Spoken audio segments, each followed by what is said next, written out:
நம் ஆண்டவர் இயேசு கிறிஸ்துவின் நாமத்தினால் மகிழ்ச்சியும் சமாதானமும் நம் அனைவரோடும் இருப்பதாக. லூக்கா 12:28-34 முடிய. நம்பிக்கை குன்றியவர்களே, இன்றைக்கு இருந்து நாளைக்கு அடுப்பில் எரியப்படும் காட்டுப்புல்லுக்கு கடவுள் இவ்வாறு அணி செய்கிறார் என்றால் உங்களுக்கு இன்னும் மிகுதியாக செய்வார் அல்லவா?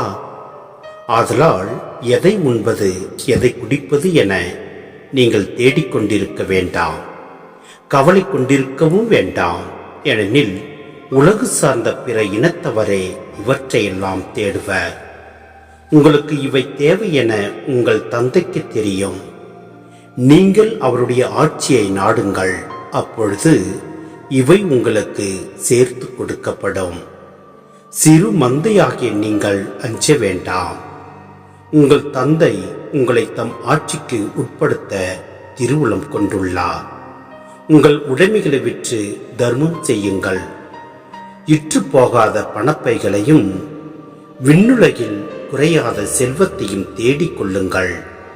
அங்கே திருடன் நெருங்குவதில்லை, பூச்சியும் அரிப்பதில்லை. உங்கள் செல்வம் எங்கு உள்ளதோ அங்கே உங்கள் உள்ளமும் இருக்கும். சிந்தனை: சிறு மந்தியாகிய நீங்கள் அஞ்ச வேண்டாம். எண்ணிக்கை முக்கியமன்று. இயேசுவே உலகம் முழுவதும் மனமாறி தம்மை ஏற்றுக்கொள்ளும் என்று ஒருபோதும் கூறியது கிடையாது.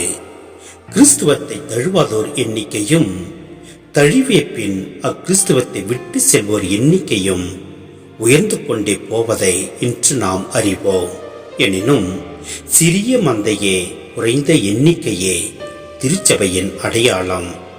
உலக பொருட்கள் மீது கொண்டுள்ள மிகுதியான நாட்டத்தை விட்டுவிட்டு இயேசுவை முழுமையாக பற்றி கொள்ளக்கூடிய ஒரு சிறு குழுவே அவருக்கு போதும்.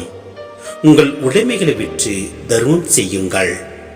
திருச்சபையினர் இயேசுவின் எளிமைக்கு எடுத்துக்காட்டுகளாய் விளங்க வேண்டும். நீதி, நேர்மை, ஏழைகளின் முன் உரிமை பற்றி திருச்சபைகள் பேசினால் மட்டும் போதாது, வாழ்ந்து காட்ட வேண்டும். சொல்வதை செயலில் காட்டும் போதுதான் திருச்சபை மீது மக்களுக்கு நம்பிக்கை ஏற்படும். சொல்லுதல் யாருக்கும் எளிது, அறியவாம் சொல்லிய வண்ணம் செயல். அரண்மனையிலிருந்து இறங்கி வந்து திருச்சபை தலைவர்கள் ஏழை மக்களோடு கரையும் போதுதான் நற்செய்தி போதனை முழுமையடையும். எனவே இத்திருவருகை காலத்தில் இருக்கும் நாம் அனைவரும் எந்த நிலையில் இருப்பினும் அனைவரிடத்திலும் அன்பு கொண்டு வாழ்வோம். எல்லாம் அல்ல இறைவன் நம்மை நிறைவாய் ஆசீர்வதிப்பார். ஆமேன்.